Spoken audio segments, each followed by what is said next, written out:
హల్లెలూయా. అయితే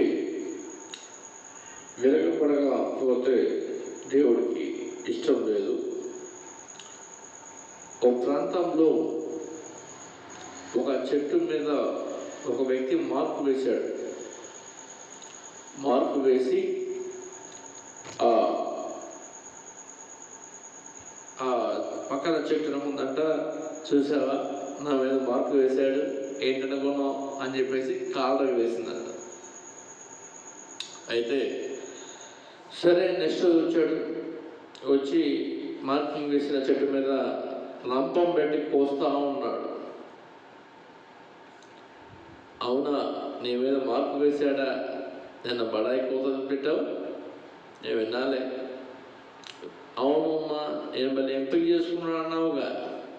అవును నిజమే, నీలాంటి ఎంపిక చేసుకునే వ్యక్తే అనుకొని మార్కు చేయబడిన తర్వాత రంపం తీసుకొని కోస్తా ఉన్నాడు. తనకి ఎంతగానో బాధ కలిగింది, ఇబ్బంది పడుతుంది. అంతటితో అయిపోయిందా?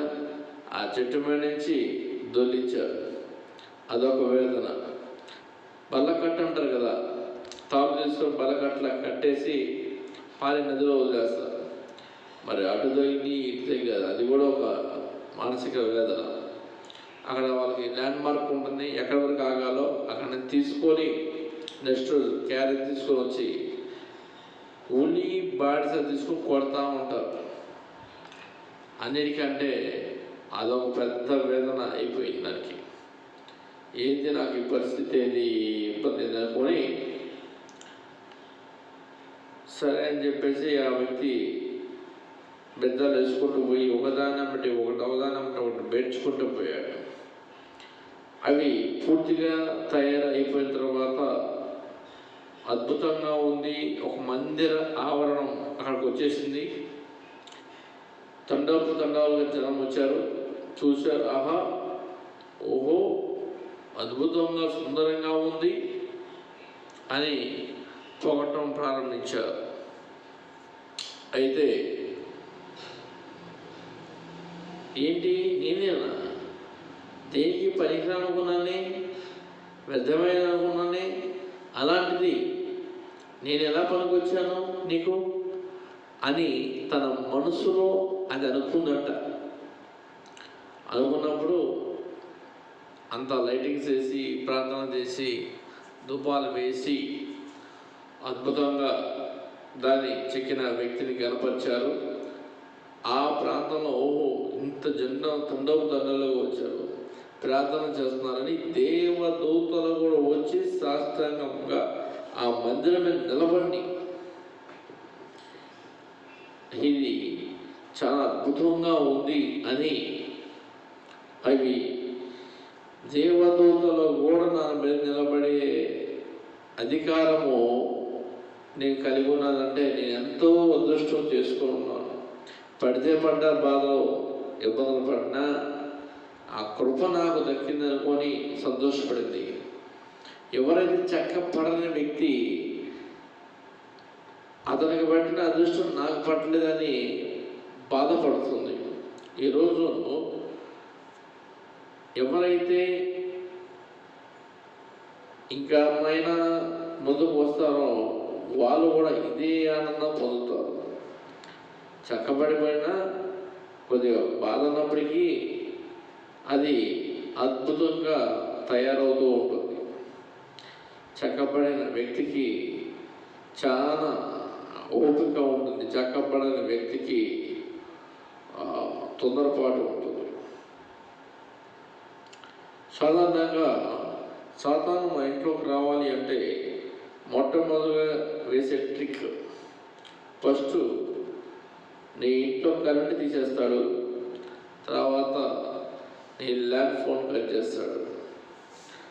దొంగ కూడా అంతే, ఆ ఇంట్లోకి వచ్చేటప్పుడు ఆ లైన్ కనెక్షన్ కట్ చేస్తాడు. ఆ తర్వాత పోలీసులు చెప్పకుండా ఉండటం కోసం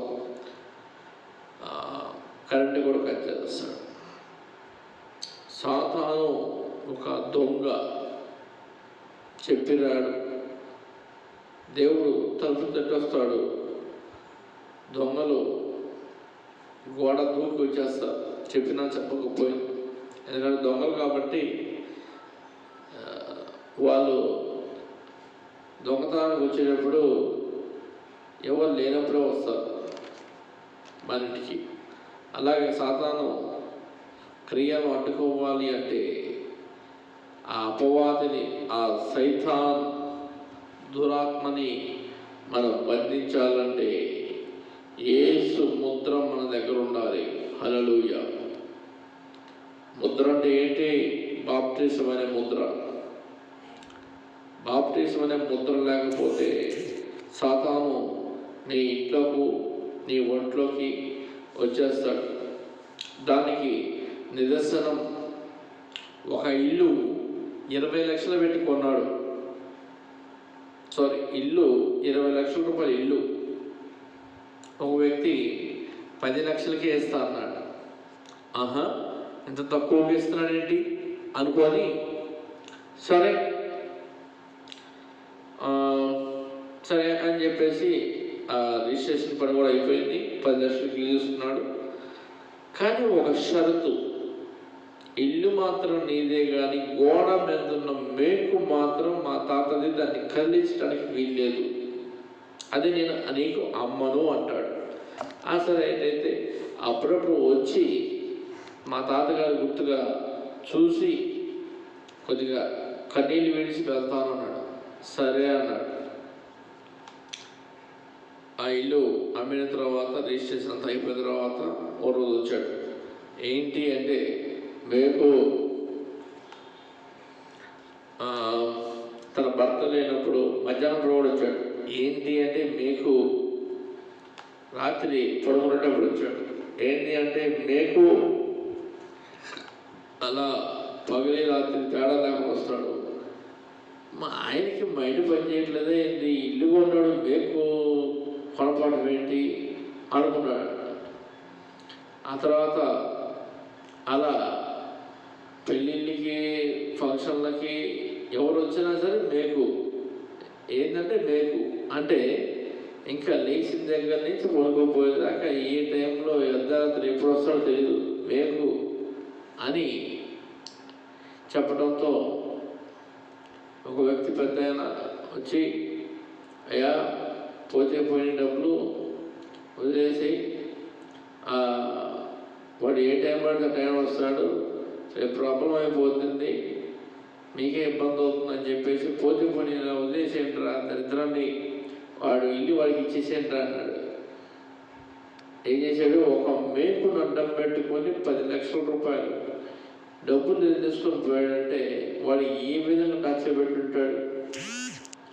అలాగే జస్ట్ ఒక మేకును ఆధారం తీసుకొనే వాడు ఇల్లుని ఖాళీ చేయించాడు అంటే, మన శరీరంలో, మన హృదయంలో ఎటువంటి మేకు ఉంది, మన తలలో ఎటువంటి మేకు ఉందో తెలుసుకోండి.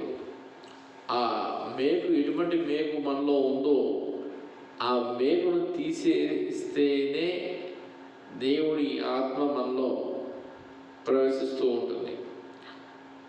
తీయకపోతే మనలో ఏ బలహీనత ఉందో, ఏ లోటుపాట్లు ఉన్నాయో దాన్ని పట్టుకొని సాతాను మనల్ని వెంటాడుతూ ఉంటాడు. అందువల్లే మనం జాగ్రత్తగా ఉండాలి. ఎలా అంటే, చాలామంది మేము ఆరాధిస్తున్న దేవుడు ఈయనే గొప్పవాడు, గొప్ప వ్యక్తి అనుకుంటారు. కానీ కొంతమంది మోసపోతూ ఉంటారు. ఉదాహరణకి జిల్లా టవర్ సెంటర్లో ఒక కోటు వేసుకొని, మంచి డ్రెస్ వేసుకొని, షూ వేసుకొని వెతుకుతూ ఉన్నాడు అనుకో, విలువైన వ్యక్తి వెతుకుతున్నాడు ఏంటి అనుకొని మనం కూడా అతని వెంట వెళ్ళి వెతుకుతూ ఉంటారు. ఒక 50 మంది గుంపు కూడా వెతుకుతూ ఉన్నాను. ఒక వ్యక్తి కారులో నుంచి దిగి చేయబట్టుకున్న ఆ వ్యక్తిని తీసుకెళ్తుంటే, ఏంటి అతను తీసుకెళ్తున్నారు ఏంటి అని అడిగితే, ఇతను నా కుమారుడు, తనకి బ్రెయిన్ సరిగ్గా పనిచేయదు, దాన్ని బట్టి నా కొడుకు కాబట్టి కొద్దిగా మంచి బట్టలు వేసుకొని తిప్పుతున్నాను అని చెప్పి అని కొడుకుని తీసుకెళ్తాడు. అప్పుడు దాకా వీళ్ళు ఏం చేస్తున్నారు?